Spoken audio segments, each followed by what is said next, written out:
fucking habargidi saacada ah ninka aan leedahana Juma ay ugu direysana lii caata wadayna oo guriga ku sirqoolayna oo dawladdu u dhiibana oo ogaada haduu dhintana lii caata dilay iyo habargidi adisana ogaadeen yaana wax noo dhaxeeyana ma ogid haddana ku sheegaya lii caata dhinacna wuxuu ka yahay hadda kule dhinaca wuxuu ka yahay ku sii sheega dhinac waxa uu ka yahay ku sii sheega aadan ogeyn nin ogaadeen oo culiyana oo turcada oo bakracada oo gaarisa daga oo buul Missouri ka dagana waahay bira cabta sharmutadi ku dhashay hooyadaaba wase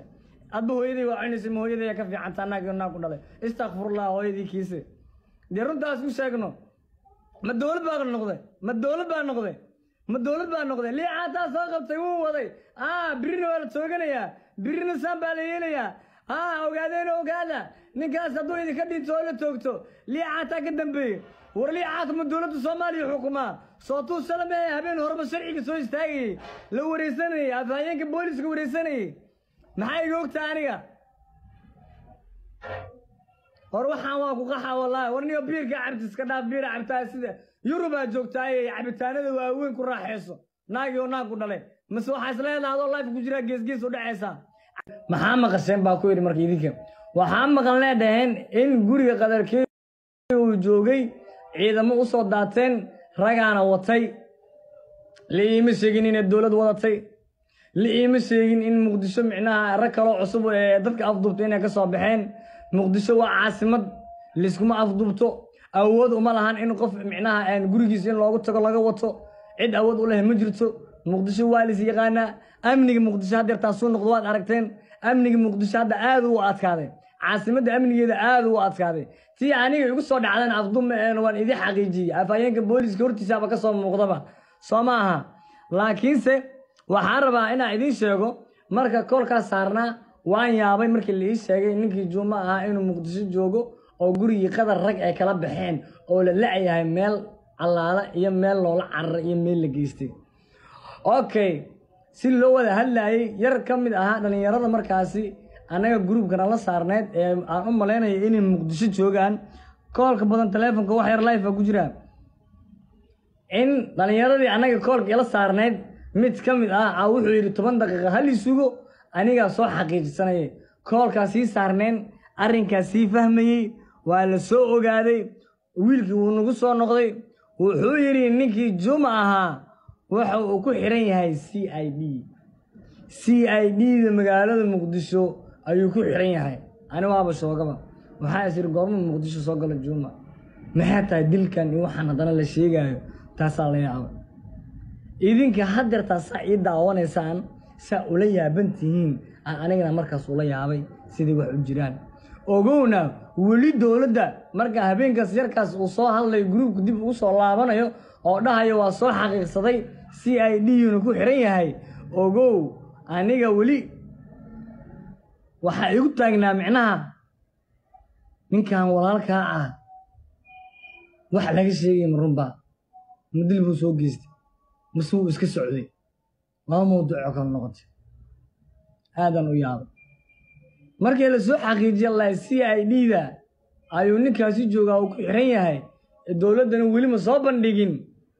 مدي هذا ولا يابي وحان أركي ركبضان أو لايف في صوق علي إلهي والحقوق الدري با إن واجي مركو بريء إن دولة دي مقدسة صوماليا ay soo bandhigtay sawirkii Juma oo taliska booliska hortaagan oo la soo qabtay oo lagu eedeynayo qoraal ku xusan in uu dil soo geystay Allahu a'lam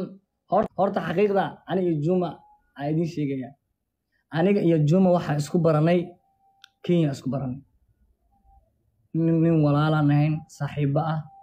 magaaladaas waa isku arki jirnay assalaami jirnay waan isu xishmeyn jirnay waliba si aad iyo aad u qadarin badan isku xismeyn jirnay aniga iyo Juma soo dhawaada Juma ayaan dhexdaas waxa jirta tripkii ka horeeyay oo Muqdisho imaaday wuxuuna la socday qadar Juma way soo wacay bajaaju soo qabsaday teleefankaygu soo wacay wuxuu igu yiri halkee joogtaa Muqdisho aan joogaa waa malaysan waay marka waxa eray macquul maaha Juma ma joogaa isir Muqdisho hadda ma waxa ka hadlayaa kii hore aan ka hadlaa kiiskii hore wuxuu yidhi waa joogaa ilaa liyo mootaa soo qaatay halkee kugu imaadaa walaalkay waa is aragnay maadaama weligiis iyo aliis muqdisho uusan imaanin walaalkay waa casuumta habeenkaas waa is aragnay wax allaala iyo wixii nin raga oo walaalkiis ku casuumi lahaa oo magaalo u imaan lahaa waa u sameeyey kadibna soo ma aha ninkii kale walaalkiisa ay saaxiibkiisa ahay magaalada keenay aan dib ugu celiyey habeenkii saas markay dhacday kadib asaga iyo qadar inay wax dhex mareen inay isdagaaleen inay waxba kama ogi laakiin aniga iyo qadar wax kaloo gooni ah naga dhexeeyay oo walaal ah waana ka saaxiibnay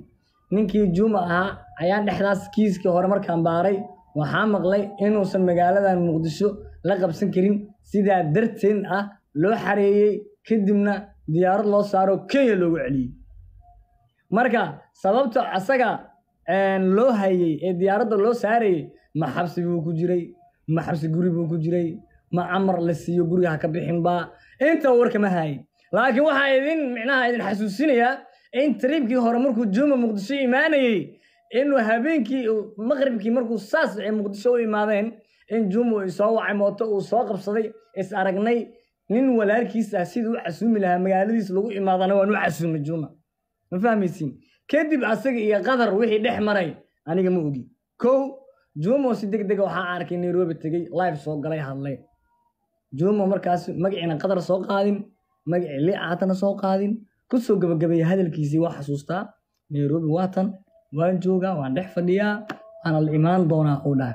waaya xagaas shaki ka qaaday waxa isira hadalka ma qadar buu ku socdaa mise adoo kugu socdaa walaalka adiga wanaag baa u sameysay waana soo dhaweysay waana qurxisay waa tripka hore halkaas uga baxno soo dhawaada